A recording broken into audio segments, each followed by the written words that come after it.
2023년 11월 14일 서울 강남구의 한 장례식장.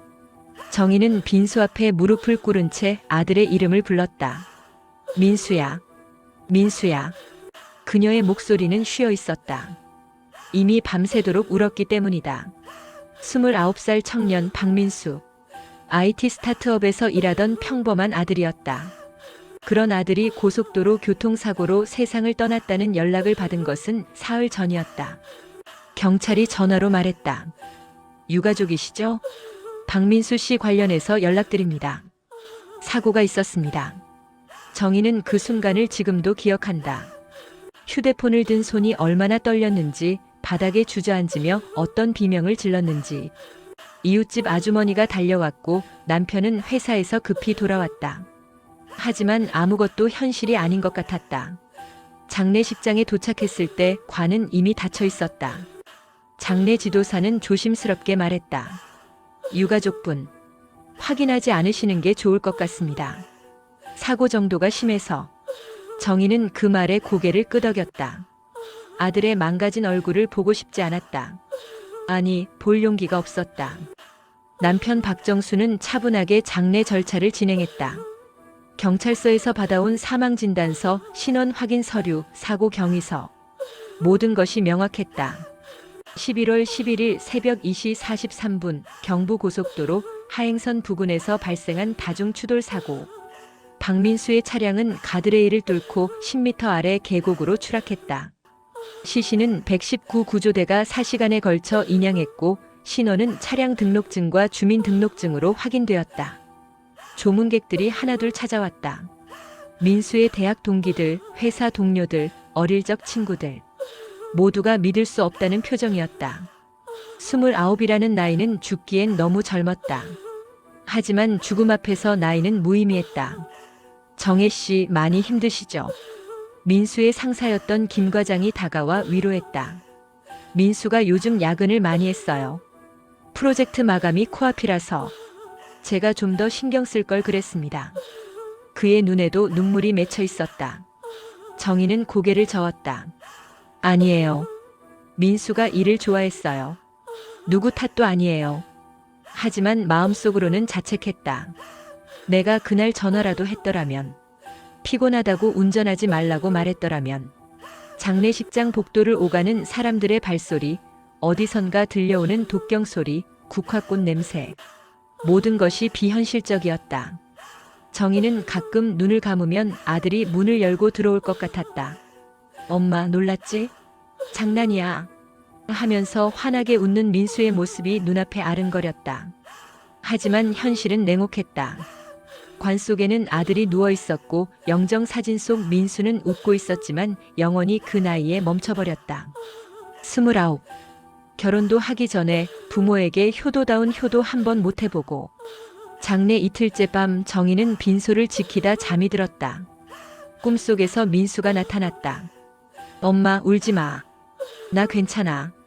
하지만 꿈에서 깨어나면 현실이 기다리고 있었다. 아들은 없었다. 3일장을 치르는 동안 정희는 단 한 번도 제대로 밥을 먹지 못했다. 목구멍으로 넘어가지 않았다. 남편과 친척들이 강권해서 죽 한 그릇 겨우 넘겼을 뿐이다. 체중은 사흘 만에 3kg이 빠졌다. 발인 날 아침 관을 운구차에 싣기 전 정희는 마지막으로 관에 손을 얹었다. 민수야, 엄마가 미안해. 엄마가 널 지켜주지 못해서. 그녀의 눈물이 관 위에 똑똑 떨어졌다. 화장터로 가는 길 운구차 뒤를 따라가는 차 안에서 정희는 창밖을 바라봤다. 세상은 여전히 돌아가고 있었다. 사람들은 출근하고 아이들은 학교에 가고 가게들은 문을 열었다. 하지만 정희의 세상은 그날 그 순간에 멈춰버렸다. 화장이 끝나고 유골함을 받아들었을 때 정희는 다시 한번 무너졌다. 이제 아들은 정말로 완전히 사라진 것이다. 뼈와 재만 남기고. 납골 땅에 유골함을 안치하며 정희는 생각했다. 이게 끝인 걸까? 29년의 인생이 이렇게 끝나는 걸까? 받아들일 수 없었다. 받아들이고 싶지 않았다. 하지만 장례는 끝났고 조문객들은 돌아갔으며 세상은 계속 돌아갔다. 다만 정희의 마음속에만 아들 이름을 부르는 목소리가 메아리처럼 울려 퍼지고 있었다. 민수야, 민수야. 장례를 치르고 일주일이 지났다.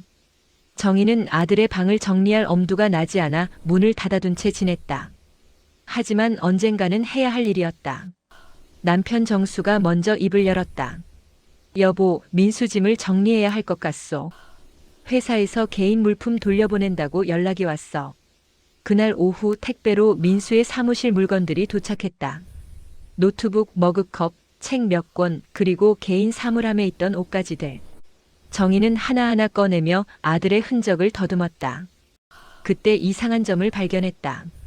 민수가 늘 차고 다니던 은반지가 없었다. 고등학교 졸업 선물로 정희가 사준 그 반지. 민수는 그것을 손가락에서 빼본 적이 없다고 했었다.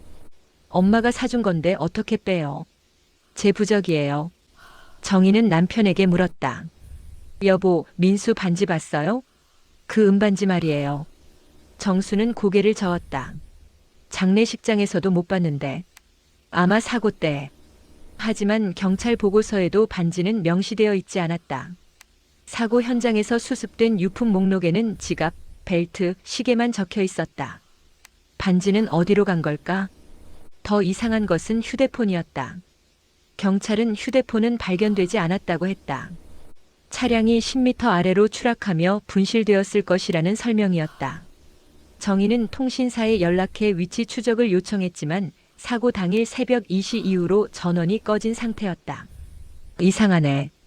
정희는 중얼거렸다. 민수는 휴대폰을 항상 차량 거치대에 고정해 두었다. 추락 사고라면 차 안 어딘가에 있어야 하는데 왜 발견되지 않은 걸까? 며칠 뒤 정희는 보험사 직원을 만났다. 사망보험금 처리 때문이었다. 직원은 서류를 검토하며 말했다. 유가족분, 한 가지 확인할 게 있습니다. 고인께서 사고 전날 ATM에서 큰 금액을 인출하셨더군요. 300만 원입니다. 300만 원요? 정희는 놀랐다. 민수가 그런 큰 돈을 인출할 이유가 없었다. 월급은 통장으로 받았고 카드로 대부분 결제했다. 혹시 빚이라도 있었나요?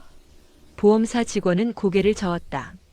그건 저희가 확인할 수 없고요. 다만 인출 내역이 있어서 말씀드린 겁니다. 혹시 유가족분께서 아시는 게 있나 해서요. 정희는 알지 못했다. 아들이 왜 사고 전날 300만 원이나 인출했는지, 그 돈은 어디로 갔는지. 그날 밤 정희는 민수의 통장 거래 내역을 다시 확인했다. 지난 3개월간의 기록을 보니 매달 50만 원씩 모르는 계좌로 송금되고 있었다. 받는 사람 이름은 최진호. 정희는 그 이름을 들어본 적이 없었다. 여보, 최진호라는 사람 아세요? 남편에게 물었지만 정수도 모르는 이름이었다. 민수 친구 명단에도 없는데 누군지 알아봐야겠소. 하지만 최진호를 찾는 것은 쉽지 않았다. 민수의 친구들에게 물어봐도 아무도 모르는 사람이었다. 회사 동료들도 마찬가지였다. 그런 사람 모르는데요? 민수가 언급한 적도 없고. 정희는 불안해지기 시작했다. 아들이 자신에게 숨긴 게 있었던 걸까? 매달 50만 원씩 보내고 사고 전날 300만 원을 인출하고 휴대폰은 사라지고 반지도 없고. 어느 날 밤 정희는 민수의 이메일 계정에 접속했다. 비밀번호는 알고 있었다. 몇 년 전 민수가 엄마 혹시 내가 비번 까먹으면 이거예요 라며 알려준 적이 있었다. 이메일함을 뒤지던 정희는 한 통의 메일을 발견했다. 보낸 사람은 J, H, CHYGMAIL. 감. 최진호일까? 메일은 사고 일주일 전에 보내진 것이었다. 민수야, 이번 달까지만 기다려줘. 다음 달엔 꼭 정리할게. 미안하다. 정리? 무엇을 정리한다는 걸까? 민수의 답장은 없었다. 아니, 답장을 보냈는지는 알 수 없었다. 발신함에는 아무것도 없었으니까. 정희는 그날 밤 잠을 이루지 못했다. 머릿속에 퍼즐 조각들이 흩어져 있었지만 맞춰지지 않았다. 반지, 휴대폰, 300만 원, 최진호, 그리고 정리라는 단어. 혹시 아들이 무언가 곤란한 일에 휘말려 있었던 걸까? 하지만 민수는 항상 밝고 성실한 아이였다. 문제를 일으킬 성격이 아니었다. 아니면 정희는 생각하고 싶지 않았지만 혹시 사고가 정말 사고였을까? 그런 의심을 하는 자신이 끔찍했지만 이상한 점들이 너무 많았다. 다음 날 정희는 경찰서를 찾아갔다. 사고를 담당했던 경찰관을 만나 물었다. 제 아들 사건 혹시 의심스러운 점은 없었나요? 경찰관은 고개를 저었다. 단순 교통사고였습니다. 졸음운전으로 추정되고요. 의심할 만한 정황은 없었어요. 그럼 왜 휴대폰이 발견 안 된 거죠? 반지는요? 사고 현장이 엉망이었습니다. 차량이 전소되다시피 했고요. 작은 물건들은 사라질 수 있습니다. 정희는 더 이상 물을 수 없었다. 경찰은 사건을 종결했고 다시 조사할 의사가 없어 보였다. 하지만 정희의 마음속에는 의문이 남았다. 집으로 돌아오는 길 정희는 민수가 자주 가던 카페 앞을 지나갔다. 문득 들어가 보고 싶었다. 안으로 들어서자 카페 직원이 정희를 알아보았다. 어머니 민수 씨, 정말 안타깝습니다. 정희는 아메리카노를 주문하고 민수가 즐겨 앉던 창가 자리에 앉았다. 그때 직원이 다가와 조심스럽게 말했다. 어머니 그런데 민수 씨 사고 나기 며칠 전에 여기 오셨는데 누군가랑 심각하게 얘기하시더라고요. 목소리가 커서 제가 우연히 들었는데 더 이상은 못 기다려준다. 이번이 마지막이다. 이런 말씀을. 누구랑이요? 정희가 급히 물었다. 직원은 기억을 더듬었다. 중년 남자분이었어요. 정확한 얼굴은. 죄송합니다. 손님이 많아서. 정희는 감사하다고 말하고 카페를 나섰다. 중년 남자. 최진호일까? 민수는 그 사람과 무슨 관계였을까? 의문은 풀리지 않았다. 아니, 오히려 더 깊어졌다. 정희는 점점 확신하게 되었다. 아들에게 분명 무언가 숨겨진 일이 있었다고. 그리고 그 진실을 알아내기 전까지는 아들을 진정으로 떠나보낼 수 없을 것 같았다. 12월이 되었다. 장례를 치른 지 한 달이 지났고 49제가 다가오고 있었다. 정희는 절에 연락해 49제 날짜를 잡았다. 12월 30일 민수가 떠난 지 49일째 되는 날이었다. 불교에서는 사람이 죽으면 49일 동안 중음신 상태에 있다가 다음 생으로 간다고 한다. 정희는 독실한 불교 신자는 아니었지만 아들을 위해 제대로 된 49제를 지내주고 싶었다. 49제를 준비하면서 정희는 민수의 방을 정리해야 했다. 더 이상 미룰 수 없었다. 어느 토요일 오후 정희는 민수의 방문을 열었다. 한 달 동안 닫혀있던 방에는 먼지가 쌓여 있었다. 책상 위에는 민수가 마지막으로 읽던 책이 펼쳐진 채 놓여 있었다.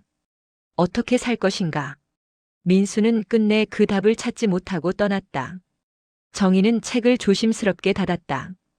옷장을 열자 민수의 옷들이 그대로 걸려 있었다. 정희는 하나하나 만져보았다. 이 셔츠를 입고 회사에 갔었지. 이 후드티는 대학교 다닐 때 즐겨 입었지. 기억이 옷에 스며 있었다.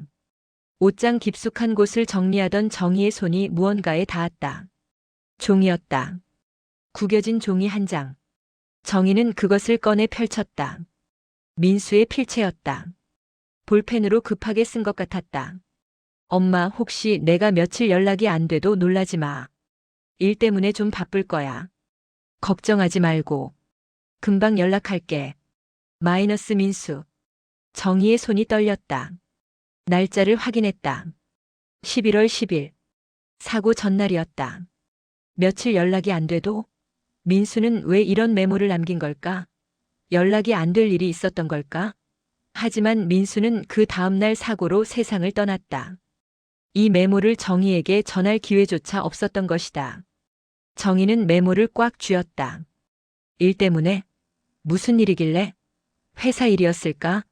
아니면 최진호와 관련된 일이었을까? 정희는 계속 방을 뒤졌다. 다른 단서가 있을지도 몰랐다. 책상 서랍을 열자 민수의 다이어리가 나왔다. 정희는 한 번도 아들의 다이어리를 본 적이 없었다. 사생활을 존중했기 때문이다. 하지만 지금은 달랐다. 다이어리를 펼쳤다. 대부분은 업무 일정과 메모들이었다. 하지만 10월 15일 페이지에 이상한 기록이 있었다. J. H. 만남. 3차 경고. 더 이상은 안 된다. J, H, 최진호였다. 3차 경고. 민수가 누군가에게 경고를 했다는 말인가? 아니면 받았다는 말인가? 다음 페이지에는 11월 1일자로 이런 기록이 있었다. 마지막 통보. 11월 말까지. 안 되면 신고. 신고? 무엇을 신고한다는 걸까? 정희는 혼란스러웠다. 민수는 누군가를 도와주고 있었던 걸까? 아니면 협박받고 있었던 걸까? 정희는 다이어리를 처음부터 다시 읽어나갔다. 6개월 전인 5월부터 J, H 라는 이니셜이 등장하기 시작했다. 5월 20일 J, H 첫 만남 도와주기로 함. 6월 10일 J, H 50만 원 전달. 7월 15일 J, H 추가 요청. 고민됨. 8월 5일 J, H 계속 연락 옴. 부담스러움. 민수는 처음에는 누군가를 도와주려 했던 것 같았다. 하지만 시간이 지나면서 그것이 부담이 되었고 결국 경고를 하고 마지막 통보를 한 것이다. 정희는 남편을 불렀다. 여보, 이것 좀 봐요. 정수는 다이어리와 메모를 읽고 심각한 표정을 지었다. 이거 경찰에 가져가야 하는 거 아니오? 하지만 뭘 가져간다는 거예요? 이게 사고랑 무슨 관계가 있다는 증거라도 있나요? 정희는 고개를 저었다. 경찰은 이미 사건을 종결했어요. 이걸 가져가 봤자. 그날 밤 정희는 최진호를 찾기로 결심했다. 민수의 노트북을 켰다. 비밀번호를 입력하고 검색 기록을 확인했다. 최진호라는 이름으로 검색한 흔적은 없었다. 하지만 메신저 기록에서 실마리를 찾았다. 민수가 친구와 나눈 대화 중에 이런 내용이 있었다. 진호 형 일 때문에 스트레스 장난 아니야. 그냥 끊어. 내가 왜 그런 것까지 떠안아? 그럴 수가 없어. 형이 예전에 나 많이 도와줬거든. 친구가 답했다. 근데 그게 몇 년 전인데. 이제 그만 갚았다고 생각해. 민수가 답했다. 다음 달까지만 기다려보기로 했어. 그때까지 안 되면 정말 끝내려고. 정희는 화면을 응시했다. 민수는 은혜를 갚으려 했던 것이다. 최진호라는 사람이 과거에 민수를 도와줬고 민수는 그 은혜를 갚기 위해 돈을 보내주고 있었던 것이다. 하지만 그것이 점점 부담이 되었고 다음 날 정희는 민수의 친구 재훈을 만났다. 메신저 대화에 등장했던 그 친구였다. 재훈은 카페에서 정희를 보자 눈시울을 붉혔다. 이모, 정말 민수 일은 너무 안타까워요. 정희는 커피를 한 모금 마시고 조심스럽게 물었다. 재훈아, 민수가 최진호라는 사람 얘기한 적 있니? 재훈의 표정이 굳어졌다. 최진호요? 그 사람. 그는 잠시 망설이다 말했다. 민수 대학교 때 선배예요. 군대 있을 때 민수가 힘들 때 많이 도와줬다고 들었어요. 그래서 민수가 의리를 지키려고 했는데 무슨 일로 도움을 받은 거니? 자세히는 모르겠어요. 민수가 많이 얘기 안 했거든요. 근데 요즘 그 선배가 사업 실패하고 빚이 많다고 민수한테 계속 돈을 빌렸나 봐요.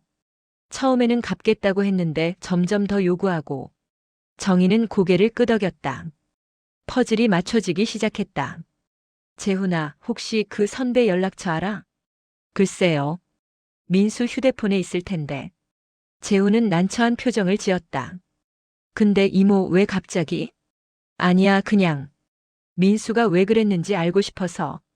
정희는 억지로 웃었다. 집으로 돌아온 정희는 다시 한번 메모를 꺼내 읽었다. 엄마, 혹시 내가 며칠 연락이 안 돼도 놀라지 마. 민수는 무언가를 예상하고 있었던 걸까? 아니면 그저 바쁠 거라는 뜻이었을까? 정희는 알 수 없었다. 49제까지 이틀 남았다. 정희는 절에 가서 스님과 상담했다. 스님, 49제 때 특별히 준비할 게 있을까요? 스님은 자비로운 눈으로 정희를 바라봤다. 보살님, 마음을 비우시는 게 가장 중요합니다. 망자는 이미 떠났고 이제 새로운 생으로 갈 준비를 하고 있습니다. 보살님이 집착하면 망자도 떠나지 못합니다. 하지만 정희는 마음을 비울 수 없었다. 아들에게 너무 많은 의문이 남아 있었다. 그 의문들을 풀기 전까지는 아들을 진정으로 떠나보낼 수 없을 것 같았다. 12월 30일 오전 정희는 남편과 함께 절에 도착했다. 경기도 외곽의 조용한 사찰이었다. 새벽부터 눈이 내려 경내는 하얗게 눈으로 덮여 있었다. 49제 법회는 오전 10시에 시작되었다. 정희와 정수 그리고 몇몇 친척들이 법당에 앉았다. 민수의 영정 사진이 단 위에 놓였고 그 앞에 과일과 떡이 공양되었다. 스님의 독경 소리가 법당에 울려 퍼졌다. 나무아미타불 관세음보살. 정희는 눈을 감고 아들을 떠올렸다. 갓 태어났을 때의 모습, 첫걸음을 뗄 때, 초등학교 입학식 날, 대학 합격 발표를 보고 기뻐하던 모습. 29년의 시간이 파노라마처럼 지나갔다. 그리고 그 모든 시간이 이제 끝났다는 사실이 다시 한번 가슴을 짓눌렀다. 법회는 2시간가량 계속되었다. 스님은 망자가 좋은 곳으로 가기를 발언합니다라고 말했다. 정희는 두 손을 모으고 기도했다. 민수야, 내가 어디에 있든 평안하기를. 오후 1시쯤 법회가 거의 끝나갈 무렵이었다. 법당 안은 고요했다. 스님의 마지막 독경이 잦아들고 참석자들이 절을 올릴 준비를 하고 있었다. 그때였다. 정희의 핸드백 안에서 휴대폰 진동 소리가 났다. 법당 안의 고요함 속에서 그 소리는 유난히 크게 들렸다. 주변 사람들이 정희를 쳐다봤다. 정희는 당황해서 얼른 핸드백을 열었다. 휴대폰을 꺼내 무음으로 하려고 했다. 하지만 화면을 보는 순간 멈췄다. 발신번호 표시 제한. 보통이라면 받지 않을 전화였다. 요즘 이런 전화는 대부분 스팸이거나 보이스피싱이니까. 정희는 거절 버튼을 누르려 했다. 하지만 손가락이 움직이지 않았다. 이상한 느낌이었다. 설명할 수 없는 직관 같은 것. 이 전화를 받아야 한다는 생각이 머릿속을 채웠다. 옆에 앉은 남편이 작은 목소리로 말했다. 여보, 끊어요. 법회 중이잖소. 친척 아주머니도 눈짓으로 전화를 끊으라고 신호를 보냈다. 하지만 정희는 자리에서 일어났다. 죄송합니다 하고 조용히 말하고는 법당 밖으로 나갔다. 눈이 내리는 마당으로 나온 정희는 떨리는 손으로 통화 버튼을 눌렀다. 여보세요? 처음 몇 초는 아무 소리도 들리지 않았다. 잡음만 들렸다. 정희는 다시 말했다. 여보세요? 누구세요?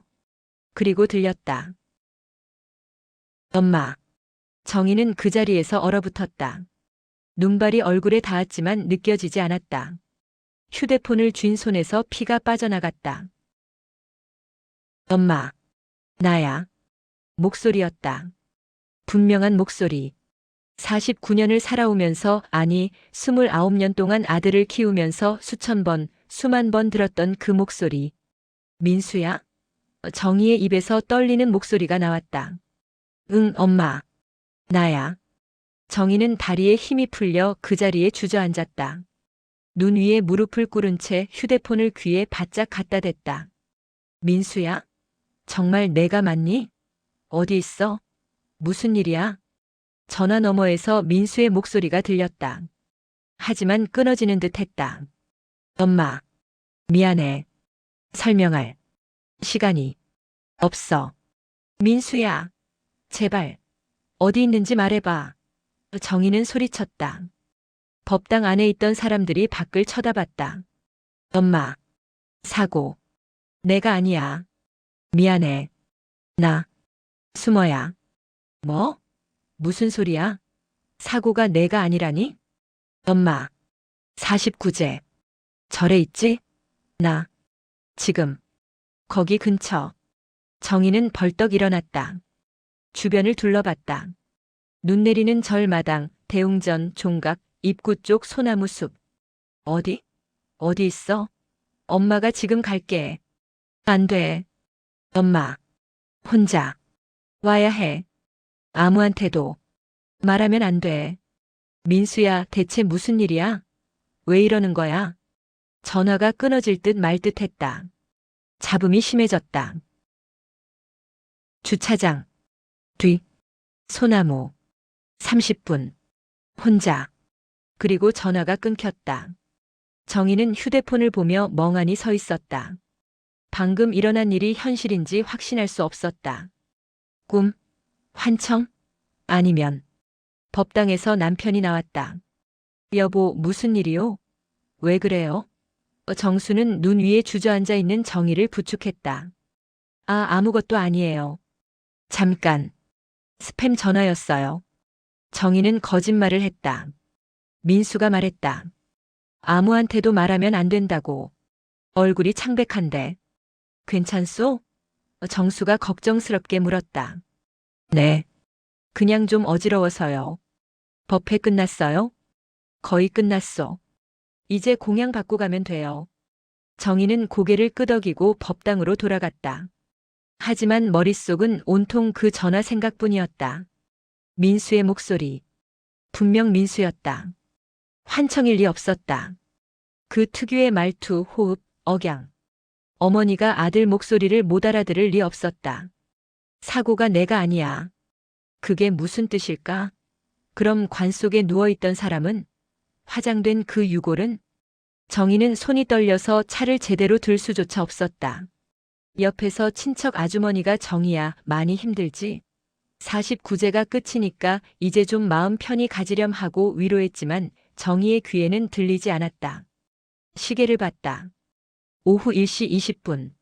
30분 후면 1시 50분. 주차장 뒤 소나무. 민수가 거기 있다고 했다. 하지만 어떻게 혼자 갈 수 있을까? 남편과 함께 왔는데. 정희는 머리를 굴렸다. 법회가 끝나고 공양을 받은 후 사람들이 각자 돌아가는 시간이 있을 것이다. 그때 슬쩍 빠져나가면 오후 1시 40분 공양이 끝났다. 사람들이 인사를 나누고 하나둘 절을 떠나기 시작했다. 정희는 남편에게 말했다. 여보, 저 화장실 좀 다녀올게요. 지금? 집 가서 하면 되잖소. 급해요. 금방 올게요. 정희는 서둘러 걸어갔다. 화장실이 아닌 주차장 방향으로. 주차장 뒤편에는 큰 소나무 몇 그루가 서 있었다. 정희는 그곳으로 다가갔다. 눈은 계속 내렸고 발자국이 소복이 쌓였다. 민수야? 정희는 작은 목소리로 불렀다. 민수야, 어디 있어? 대답이 없었다. 정희는 소나무 뒤를 살폈다. 아무도 없었다. 민수야. 그때 뒤에서 목소리가 들렸다. 엄마. 정희는 돌아섰다. 그리고 보았다. 소나무 그늘에 후드를 깊숙이 눌러쓴 사람이 서 있었다. 야윈 얼굴, 수척한 몸. 하지만 그 눈빛은 분명 민수였다. 민수야? 정희는 믿을 수 없다는 표정으로 다가갔다. 민수는 고개를 끄덕였다. 엄마. 정말 미안해. 정희는 아들을 끌어안았다. 꿈이 아니었다. 환상이 아니었다. 따뜻한 체온이 느껴졌다. 살아있었다. 아들이 살아있었다. 어떻게? 대체 어떻게 된 거야? 정희는 울먹였다. 엄마, 지금 설명할 시간이 없어. 사람들이 곧 엄마를 찾을 거야. 나 아직 나타날 수 없어. 무슨 소리야? 넌 살아있는데 왜 숨어야 해? 민수는 후드를 벗었다. 얼굴에는 수염이 자라 있었고 눈 밑에는 다크서클이 짙었다. 엄마, 내가 곧 다시 연락할게. 지금은 제발 아무한테도 말하지 마. 아빠한테도. 민수야. 하지만 민수는 이미 돌아서서 걸어가고 있었다. 눈 속으로 사라지는 아들의 뒷모습. 정희는 쫓아가려 했지만 다리에 힘이 없었다. 정희야. 멀리서 남편의 목소리가 들렸다. 어디 있소? 정희는 뒤를 돌아봤다. 남편이 주차장 쪽에서 다가오고 있었다. 다시 민수가 있던 곳을 봤을 때 아들은 이미 사라지고 없었다. 눈만 소복이 쌓인 소나무 아래. 발자국만 희미하게 남아 있었다.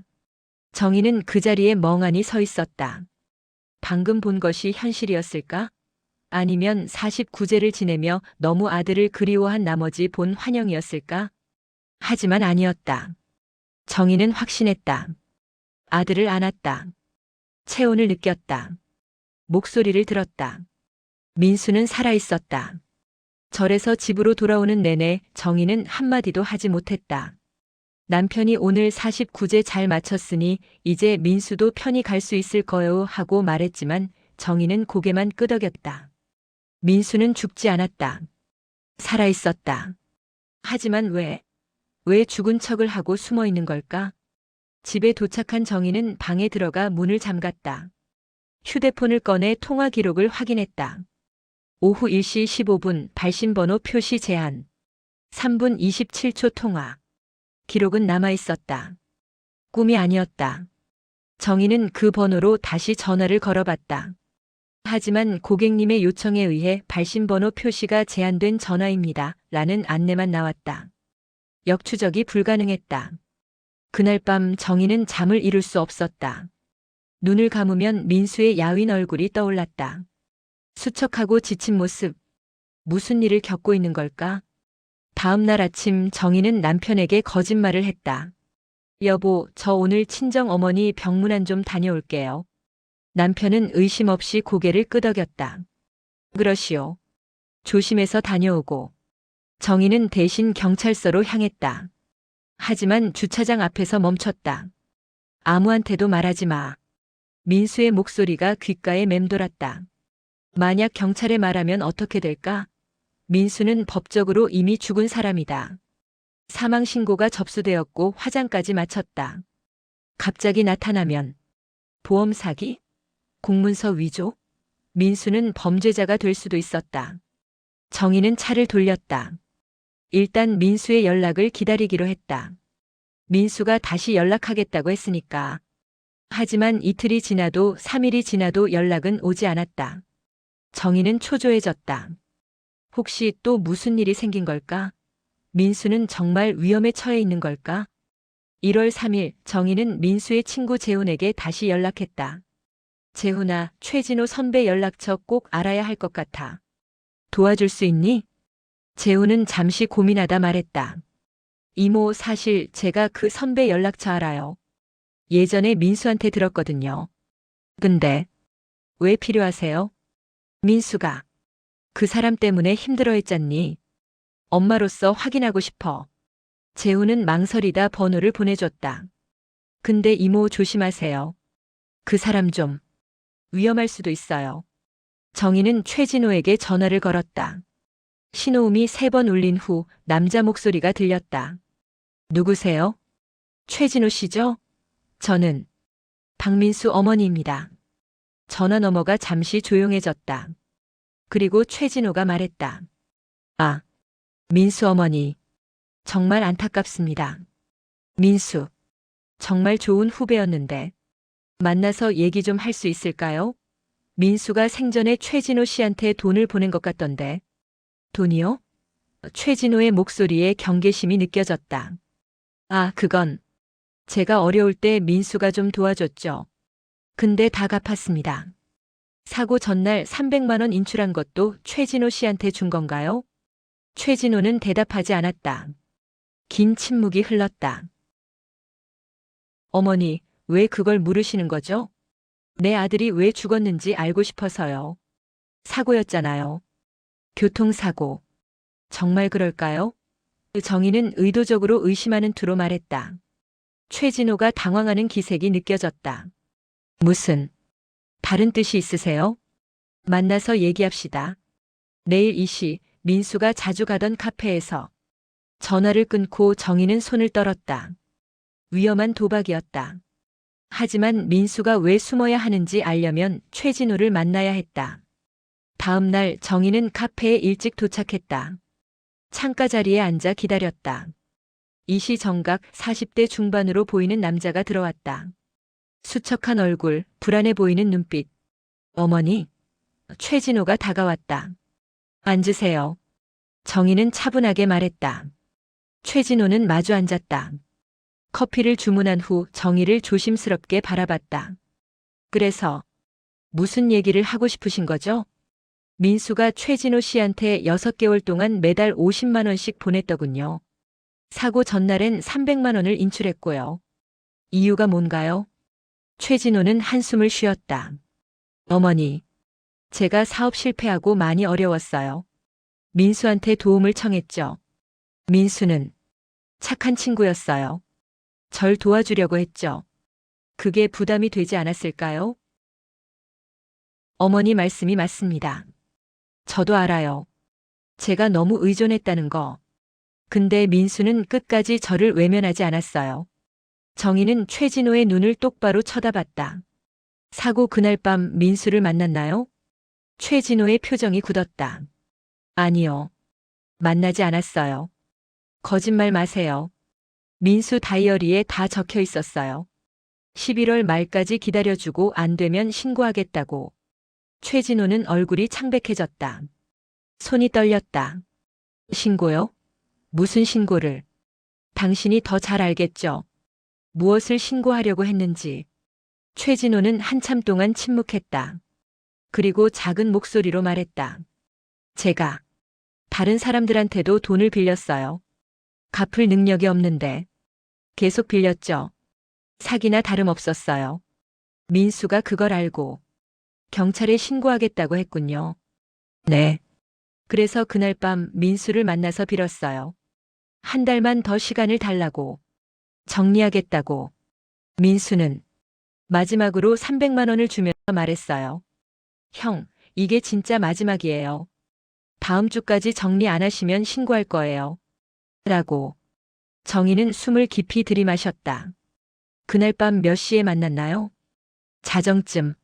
아니, 새벽 1시쯤이었어요. 고속도로 휴게소에서 만났죠. 그리고 그게 다예요. 민수는 돈을 주고 차를 몰고 갔어요. 그게 마지막이었어요. 1시간 후에 사고가 났다는 소식을 들었고 정희는 최진호를 관찰했다. 그는 진심으로 괴로워하는 것 같았다. 하지만 뭔가 숨기는 게 있는 것 같기도 했다. 최진호 씨 혹시 민수 사고 현장에 가봤나요? 아니요. 왜 그런 걸? 그럼 신문 기사는 봤겠네요? 네. 봤습니다. 정희는 일부러 덫을 놓았다. 기사에서 사고 차량 번호가 뭐였죠? 최진호는 당황했다. 차량 번호요? 그건 기억이. 기사에는 차량 번호가 안 나왔어요. 정희가 말했다. 근데 왜 대답을 못하죠? 최진호는 얼굴이 새하얘졌다. 저는 그때 정희의 휴대폰이 울렸다. 또 발신번호 표시 제한이었다. 정희는 벌떡 일어나 전화를 받았다. 여보세요? 엄마 나야. 지금 어디야? 민수야. 엄마 지금 최진호 만나고 있어. 전화 너머에서 민수가 급하게 말했다. 뭐? 엄마 거기서 나와. 지금 당장. 그 사람 위험해. 뭐? 엄마 제발. 그 사람이. 전화가 끊겼다. 정희는 최진호를 봤다. 최진호도 일어서 있었다. 얼굴에 이상한 표정이 떠올랐다. 어머니. 지금 통화한 사람이. 누구죠? 정희는 뒤로 물러섰다. 그건. 왜요? 혹시. 민수였나요? 정희의 심장이 쿵쾅거렸다. 어떻게 알았을까? 최진호가 다가왔다. 어머니 민수가. 살아있나요? 무슨 소리예요? 민수는 죽었어요. 아니에요. 최진호가 말했다. 저도 의심했어요. 장례식 때부터 시신 확인을 안 했잖아요. 그리고 민수 휴대폰이 발견 안 됐고 정희는 입을 다물었다. 최진호는 계속 말했다. 민수가 일부러 사라진 거죠? 그날 밤 휴게소에서 만났을 때 민수 표정이 이상했어요. 무언가 결심한 것 같은. 그리고 제가 주차장으로 돌아갔을 때 노숙자 한 명이 쓰러져 있었어요. 노숙자? 네. 술 취해서 자고 있더라고요. 그 사람 옆에 민수 지갑이 떨어져 있었어요. 정희는 숨이 막혔다. 퍼즐의 마지막 조각이 맞춰지기 시작했다. 최진호가 말을 이었다. 저는 그냥 지갑만 주었어요. 그리고 그 노숙자는 그대로 뒀죠. 1시간 후에 그 휴게소 근처에서 사고가 났다는 뉴스를 봤을 때 저는 알았어요. 그 노숙자가 민수 지갑을 가지고 있었고 사고를 당했다는 걸. 그걸 알고도 가만히 있었단 말이에요. 정희가 소리쳤다. 저도 혼란스러웠어요. 만약 민수가 일부러 그랬다면 저는 공범이 되는 거잖아요. 그래서 그냥 모르는 척했어요. 정희는 주저앉았다. 모든 것이 명확해졌다. 민수는 계획적으로 사라졌던 것이다. 노숙자에게 신분을 넘겨주고 그 사람이 사고를 당하자 자신이 죽은 걸로 위장한 것이다. 하지만 왜 그래야 했을까? 정희는 최진호를 쳐다봤다. 당신, 민수를 협박했죠? 아니에요. 거짓말. 민수가 왜 그렇게까지 해야 했겠어요? 당신이 민수를 궁지로 몰아넣은 거잖아요. 최진호는 고개를 저었다. 하지만 눈에는 죄책감이 가득했다. 저는 그냥 돈이 필요했을 뿐이에요. 정희는 일어서서 카페를 나왔다. 최진호가 뒤따라 나왔지만 정희는 돌아보지 않았다. 차에 타서 시동을 걸었다. 휴대폰이 다시 울렸다. 민수였다. 엄마 괜찮아? 민수야. 엄마 괜찮아. 너 정말 일부러 그런 거야? 민수는 잠시 침묵했다. 그리고 말했다. 엄마 미안해. 설명할게. 내일 만나자. 이번엔 제대로 얘기할게. 어디서? 기억나? 내가 초등학교 다닐 때 우리 자주 가던 그 공원. 내일 오후 3시. 알았어. 꼭 나와야 해. 응. 엄마. 사랑해. 전화가 끊겼다. 정희는 눈물을 닦았다. 민수는 살아있었다. 그것만으로도 감사했다. 하지만 진실을 알아야 했다. 아들이 왜 이런 선택을 했는지. 다음 날 오후 3시 정희는 약속 장소인 공원에 도착했다. 한적한 동네 공원이었다. 민수가 초등학생이었을 때 정희는 자주 이곳에서 민수와 산책했었다. 그때는 행복했다. 민수는 그네를 타며 웃었고 정희는 벤치에 앉아 아들을 바라봤다. 정희는 그 벤치에 앉아 기다렸다. 3시 10분이 되자 후드를 쓴 남자가 공원으로 들어왔다. 민수였다. 민수는 주변을 살피고 정희 옆에 앉았다. 후드를 벗자 더 수척해진 얼굴이 드러났다. 엄마. 정희는 아들의 손을 잡았다. 민수야, 이제 다 말해줘. 무슨 일이 있었던 거니? 민수는 고개를 끄덕였다. 그리고 이야기를 시작했다. 엄마, 나 최진호 형한테 계속 돈을 보내줬어. 처음엔 그냥 도와주려고 했어. 형이 예전에 내가 군대에서 힘들 때 많이 도와줬거든. 그때 형이 없었으면 나 정말 힘들었을 거야. 알아. 은혜를 갚으려고 한 거지. 응. 근데 형이 계속 더 요구했어. 처음엔 50만 원이었는데 그 다음엔 100만 원, 그 다음엔 200만 원. 나도 버거워지기 시작했어. 회사 월급으로는 감당이 안 됐어. 그래서 신고하려고 했구나. 민수는 고개를 끄덕였다. 응. 근데 형이 협박을 했어. 협박? 형이 사채업자한테 빚이 있었어. 그 사람들이 형을 찾고 있었는데 형이 내 이름을 댔어. 정희는 숨을 멈췄다. 무슨 소리야? 형이 돈 빌릴 때 내 이름을 보증인으로 썼어. 내 동의도 없이. 위조 서류로. 그래서 그 사채업자들이 날 찾기 시작했어. 그게 얼마나 되는데? 5천만 원. 정희는 아들을 끌어안았다. 민수야. 왜 엄마한테 말 안 했어? 엄마 아빠한테 걱정 끼치고 싶지 않았어. 내가 해결하려고 했어. 근데 점점 심해졌어. 그 사람들이 회사까지 찾아왔어. 협박하고 폭력 쓰겠다고 하고. 민수의 목소리가 떨렸다. 11월 10일 밤 그 사람들이 나한테 전화했어. 일주일 안에 돈 안 갚으면 가족한테 해를 끼치겠다고. 엄마 사진을 보내면서. 정희는 몸이 얼어붙었다. 그때 결심했어. 이렇게는 안 되겠다고. 경찰에 신고하면 형은 잡히겠지만 나도 연루될 수 있어. 그리고 그 사채업자들은 합법적인 경로가 아니라서 경찰도 쉽게 잡기 어렵대. 오히려 보복만 당할 수도 있고. 그래서 죽은 척을 한 거야? 민수는 고개를 끄덕였다. 사고가 아니라 기회였어. 11월 11일 새벽 형을 마지막으로 만났어. 300만 원을 주면서 정말 마지막이라고 말했어. 그리고 휴게소 주차장으로 돌아가는데 노숙자 한 명이 쓰러져 있었어. 최진호가 말한 그 사람. 응. 나랑 비슷한 체격이었어. 그 사람이 술에 취해서 완전히 정신을 잃은 상태였어.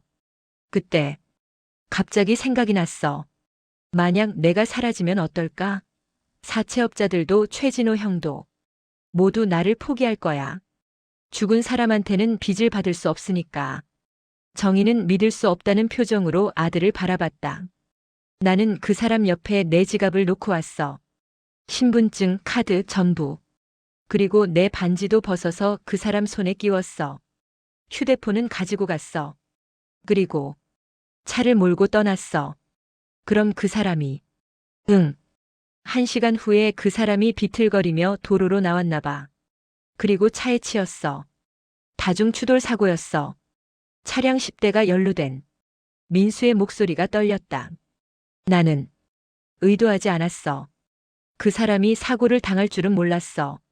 그냥 내 신분을 잠시 빌려주려고 했던 건데. 민수야. 근데 사고 소식을 들었을 때 나는 결심했어. 이미 돌이킬 수 없다고. 차라리 이 기회에 완전히 사라지자고. 정희는 손으로 얼굴을 가렸다. 그 사람은 누구였어? 가족은 없었니? 모르겠어. 뉴스에는 신원 미상의 노숙자로 나왔어. 나중에 내 신분증으로 확인돼서 나로 처리됐고. 민수야, 그건 범죄야. 알아. 민수가 말했다. 나도 알아. 하지만 엄마, 나는 살고 싶었어. 그 사채업자들한테 잡히면 나는 죽을 수도 있었어. 엄마 아빠도 위험했을 거야. 정희는 아들을 다시 끌어안았다. 민수야. 엄마가 미안해. 내가 그렇게 힘들었는지 몰랐어. 엄마 잘못 아니야. 내가 어리석었어. 최진호 형을 너무 믿었어. 두 사람은 한참 동안 말없이 앉아 있었다. 겨울 바람이 공원을 스쳐 지나갔다. 민수야, 이제 어떻게 할 거니? 민수는 고개를 들었다. 엄마, 나 자수하려고 해. 뭐? 이렇게 계속 숨어 살 수는 없어. 그리고 그 노숙자분. 그분은 나 때문에 죽은 거나 마찬가지야. 내가 책임져야 해. 하지만 자수하면 넌 감옥에. 알아. 하지만 이게 맞는 것 같아. 엄마, 나 49제 때 전 이유가 있어. 엄마한테 마지막으로 말하고 싶었어. 미안하다고. 그리고 사랑한다고. 정희는 눈물을 흘렸다. 민수야, 제발. 엄마, 괜찮아. 나 잘못한 거 맞아. 벌 받아야 해. 그래야 그 노숙자분도 나도 모두 편히 잘 수 있을 것 같아. 민수는 일어섰다. 엄마, 나 내일 경찰서 갈 거야. 모든 걸 고백할 거야. 최진호 형 일도, 사채업자들 일도, 그리고 그날 밤 일어난 일도. 민수야. 엄마, 걱정하지 마. 나 도망치지 않을게. 이번엔 제대로 책임질게. 민수는 정희에게 마지막으로 안겼다. 엄마, 사랑해. 그리고 정말 미안해. 그리고 민수는 공원을 떠났다. 정희는 벤치에 앉아 아들의 뒷모습을 바라봤다. 눈물이 멈추지 않았다. 이틀 후 정희는 남편에게 모든 것을 말했다. 민수가 살아있다는 것, 무슨 일이 있었는지, 그리고 자수하려 한다는 것. 정수는 처음에는 믿을 수 없다는 반응이었다. 하지만 정희가 민수와 통화한 녹음을 들려주자 그는 주저앉았다. 민수가 살아있단 말이오? 응. 하지만 곧 자수할 거야. 정수는 한참을 말없이 있다가 물었다. 우리 뭘 해야 하오? 모르겠어. 하지만 민수를 도와줘야 해. 어떻게든. 다음 날 정희와 정수는 변호사를 찾아갔다. 민수의 상황을 설명하고 조언을 구했다. 변호사는 심각한 표정으로 말했다. 이건 복잡한 사안입니다. 보험 사기, 문서 위조, 그리고 사망 위장. 여러 혐의가 적용될 수 있어요. 형량은 어느 정도 나올까요? 자수한다면 형량이 많이 감경될 겁니다. 하지만 최소 2-3년은 각오해야 할 것 같습니다. 정희는 고개를 끄덕였다. 2-3년. 길다면 긴 시간이었지만 민수가 살아있다는 것만으로도 감사했다. 1월 8일 민수는 경찰서에 자수했다. 정희와 정수가 함께 갔다. 민수는 담담한 표정으로 경찰에게 모든 것을 진술했다. 제가 박민수입니다. 지난 11월 11일 사망한 것으로 처리된 그 사람. 사실은 제가 아니었습니다. 경찰들은 놀란 표정으로 민수를 바라봤다. DNA 검사를 했고 지문을 확인했다. 결과는 명확했다. 민수는 살아있었다. 사건은 언론에 보도됐다. 죽었다 살아난 29세 남성 자수 기사가 쏟아졌다. 최진호도 함께 조사를 받았고 사채업자들도 경찰에 붙잡혔다. 재판이 열렸다. 검사는 3년형을 구형했지만 변호인은 민수가 협박과 공포 속에서 어쩔 수 없이 한 선택이었다고 주장했다. 그리고 스스로 자수하여 모든 것을 고백했다는 점을 강조했다. 판사는 한참을 고민하다 판결을 내렸다. 피고인에게 징역 2년, 집행유예 3년을 선고한다. 집행유예. 민수는 감옥에 가지 않아도 됐다. 정희는 법정에서 눈물을 흘렸다. 재판이 끝난 후 정희는 민수를 만났다. 민수는 야위고 지쳤지만 얼굴에는 평화로운 표정이 떠올라 있었다. 엄마 고마워. 끝까지 믿어줘서. 민수야 이제 어떻게 할 거니? 다시 시작할 거야. 새로운 이름은 아니지만 새로운 마음으로. 제대로 살고 싶어. 정희는 아들을 끌어안았다. 그래. 우리 다시 시작하자. 며칠 후 정희와 민수는 작은 시골 마을을 찾아갔다. 그곳은 민수가 어렸을 때 할머니와 함께 살던 곳이었다. 마을 입구의 작은 역에서 두 사람은 나란히 벤치에 앉았다. 민수야 기억나니? 내가 8살 때 여기서 할머니랑 놀았잖아. 응, 기억나. 할머니가 여기서 옛날 이야기 많이 해주셨지. 정희는 아들의 손을 잡았다. 민수야, 엄마가 한 가지만 약속해 줄래? 뭔데? 다시는 혼자 짐을 짊어지지 마. 힘들면 엄마한테 말해. 같이 해결하자. 민수는 고개를 끄덕였다. 응. 약속할게. 두 사람은 한참 동안 조용히 앉아 있었다. 겨울 햇살이 따스하게 내리쬐다. 살아있다는 것, 함께 있다는 것. 그것만으로도 충분했다. 그해 겨울 2월 중순. 정희는 조용히 또 한 번 제사를 준비했다. 이번에는 아들을 위한 것이 아니었다. 정희는 경찰을 통해 그날 밤 사고로 사망한 노숙자의 신원을 알아냈다. 이름은 김철수. 57세. 가족은 없었고 10년 넘게 노숙 생활을 해온 사람이었다. 정희는 작은 절에서 김철수를 위한 천도제를 지냈다. 민수도 함께 있었다. 둘은 김철수의 위패 앞에 절을 올렸다. 철수님 정말 죄송합니다. 저희 아들 때문에 이렇게 되셨습니다. 정희는 눈물을 흘리며 말했다. 민수도 무릎을 꿇고 절을 했다. 철수님 죄송합니다. 제가 잘못했습니다. 평생 속죄하며 살겠습니다. 스님은 조용히 독경을 했다. 나무아미타불. 천도제가 끝난 후 정희와 민수는 김철수가 마지막으로 머물렀던 쪽방촌을 찾아갔다. 그곳 사람들에게 김철수에 대해 물었다. 철수 형? 좋은 사람이었어요. 술만 안 마시면 정말 착했어요. 어려운 사람 보면 자기 것도 나눠줬죠. 가족은 없었나요? 옛날에 있었대요. 부인이랑 딸. 근데 사업 실패하고 헤어졌다고. 그 후로 연락 못했대요.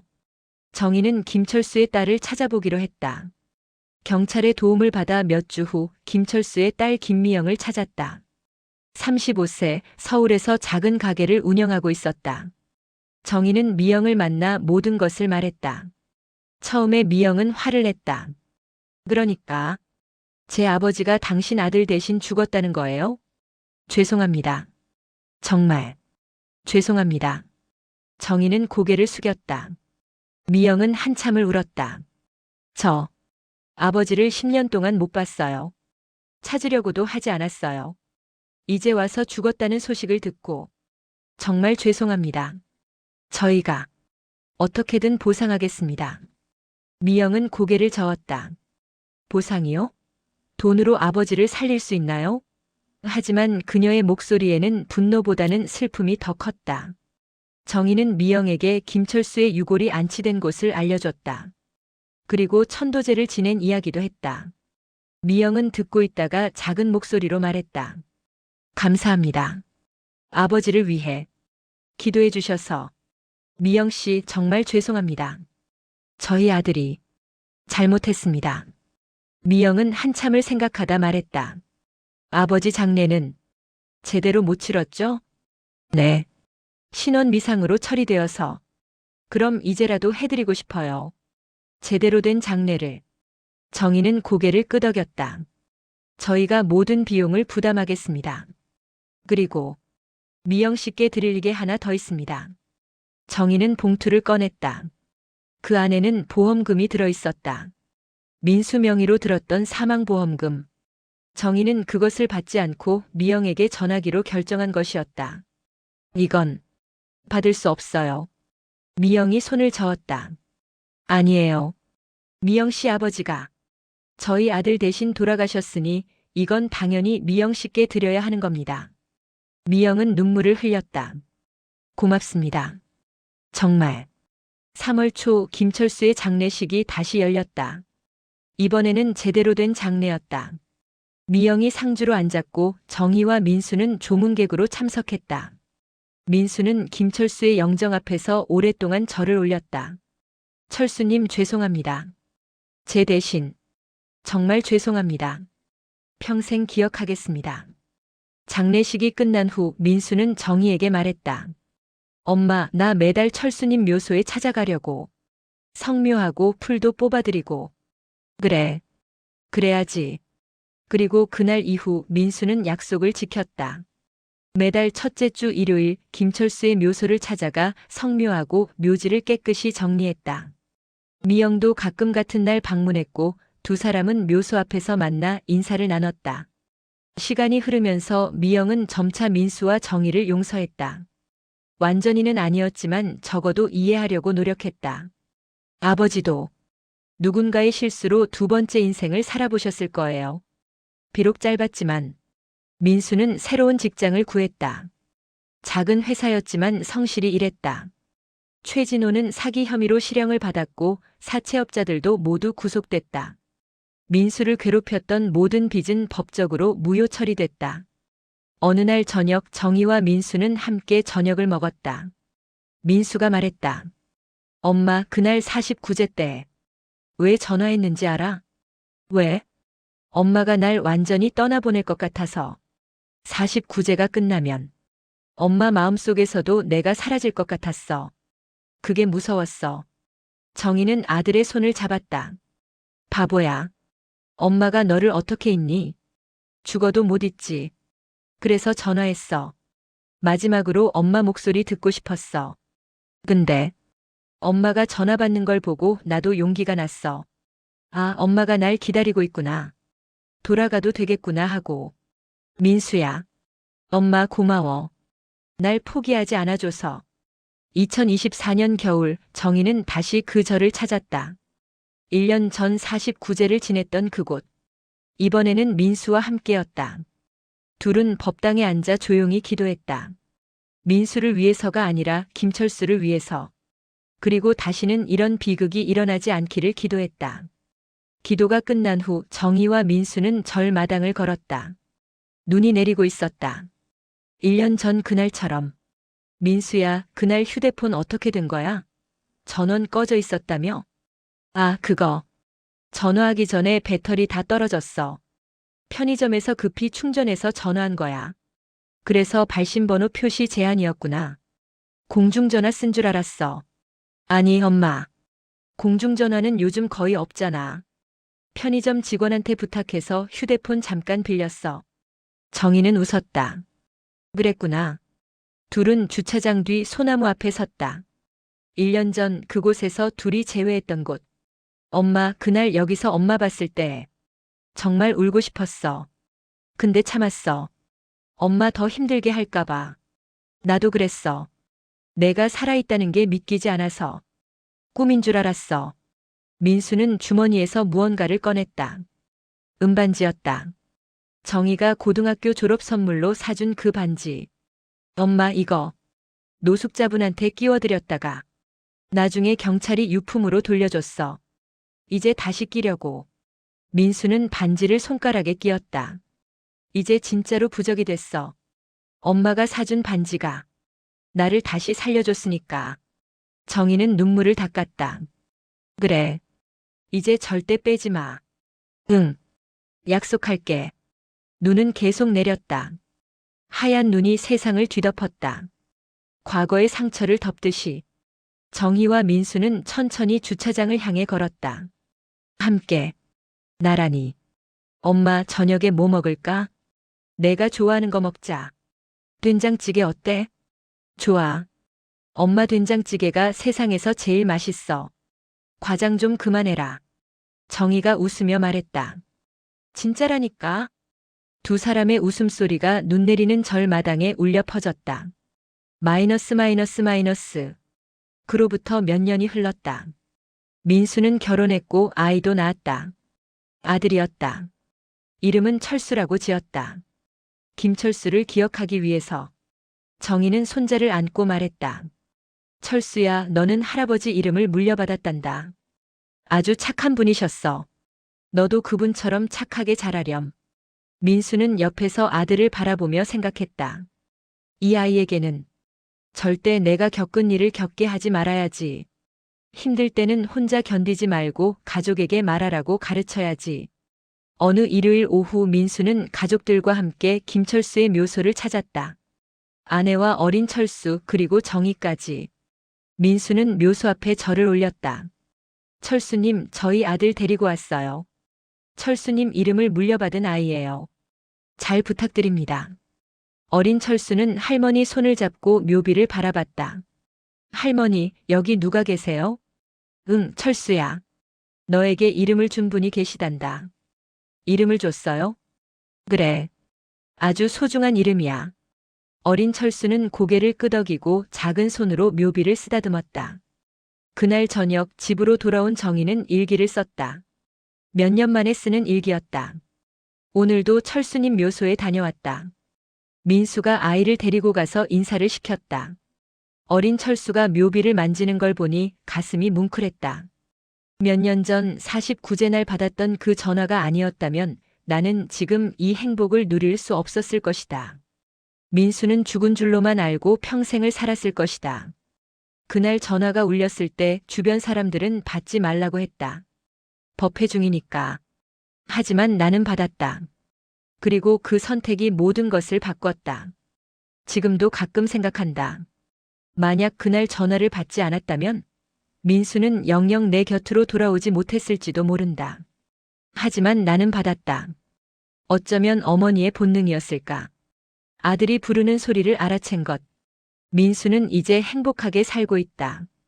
착한 아내를 만났고 건강한 아들도 낳았다. 매달 빠짐없이 철수님 묘소를 찾아가고 미영 씨와도 좋은 관계를 유지하고 있다. 최진호는 출소한 후 다시는 연락이 없다고 한다. 아마 다른 도시에서 새로운 삶을 살고 있을 것이다.